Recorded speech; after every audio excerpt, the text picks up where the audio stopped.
नगर निकाय चुनाव की घोषणा के साथ ही झारखंड के शहरी इलाकों में चुनावी माहौल देखने को मिल रहा है। निकाय चुनाव के लिए आज 29 जनवरी से नामांकन प्रक्रिया शुरू हो गई है। इस चुनाव में कई पुराने चेहरों के साथ साथ नए चेहरे भी देखने को मिलेंगे। रांची के वार्ड 44 से पूर्व पार्षद मोहम्मद फिरोज एक बार फिर चुनावी मैदान में उतर रहे हैं और अपने जरिए किए गए विकास के कामों की बुनियाद पर जीत के प्रति आश्वस्त नजर आ रहे हैं।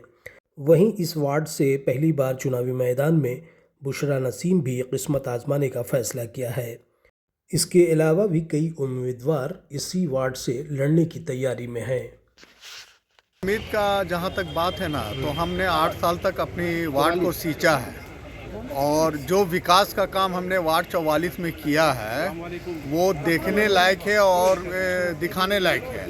अभी का कैंडिडेट जो उठेगा उसको क्या करना है क्या नहीं करना उसको खुद समझ में नहीं आ रहा है, जबकि हमारे वार्ड में नली, रोड, गली, लाइट, कब्रिस्तान का काम, मतलब हर जगह जो है हम अपने वार्ड में पूरा काम किया। वृद्धा पेंशन, विधवा पेंशन, हम लगभग बहुत सारे लोग का मतलब घर घर जाके वृद्धा पेंशन, विधवा पेंशन, लाल कार्ड, हरा कार्ड बनाने का काम किए हैं और 8 साल हम लोगों के बीच में रहे हैं। हमें उम्मीद है कि फिर लोग हमें पसंद करेंगे और अपनी आशीर्वाद जरूर देंगे। हमने 8 साल तक पूरे आवाम के बीच में रहे हैं और पूरे वार्ड में काम करने का प्रयास किया है और अपने वार्ड को चकचक करने का प्रयास किया, जिसमें रोड, नाली, गली, वृद्धा पेंशन और डेली झाड़ू दिलवाना, डेली कचरा उठवाना, और 8 साल लोगों के बीच में रहे हैं। इसीलिए हमें उम्मीद है कि लोग हमें पसंद करेंगे और समर्थन, जन समर्थन भी मेरे साथ खड़ा है। आप एक बार जाके देख लीजिए।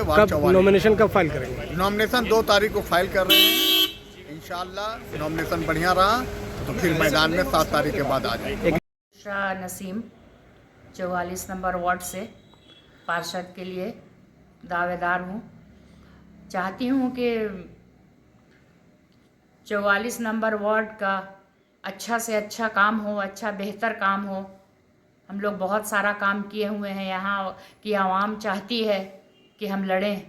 सोच है आवाम के कि औरतों को भी इकट्ठा किए हैं और औरतों की भी ख्वाहिश है और बहुत सा काम ऐसा है जो नहीं हो पाता है।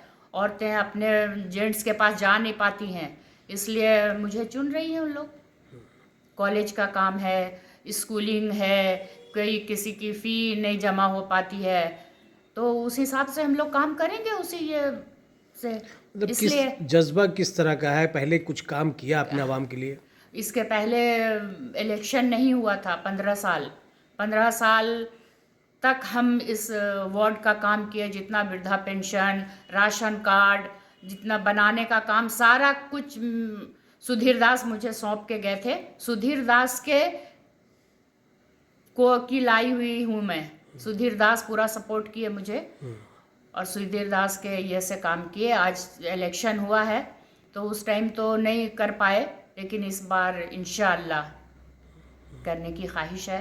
आवाम के पास जाने का मकसद मेरा वही होगा कि उनकी क्या कमी है, उनके अंदर वो क्या चाहते हैं, कैसा काम कराना चाहते हैं। उनको पूरी आज़ादी होगी मेरे यहाँ आने का, मेरे घर में आने का। एनी टाइम हम हाजिर रहेंगे उनके लिए।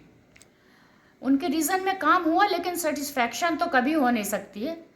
कुछ ना कुछ तो बाकी रह ही जाता है। बहुत सा ऐसा काम है जो बाकी है, नहीं हो पाया है। काम तो है ही है, सरकार का जो रूल होता है, जो सरकारी काम होता है, वो तो हम लोग को करना ही है। अगर आ गए तो इंशाअल्लाह इससे बेहतर काम करके दिखाएंगे। आवाम काम चाहती है, आवाम ईमानदारी चाहती है। ईमानदारी से काम करेंगे, आवाम खुद का चल के मेरे पास आएगी। अल्लाह, वो सारे लोग तो बहुत कर रहे हैं, जीत की तरफ हैं हम। कब नॉमिनेशन फाइल करेंगे आप? नॉमिनेशन 2 तारीख तक इंशाअल्लाह।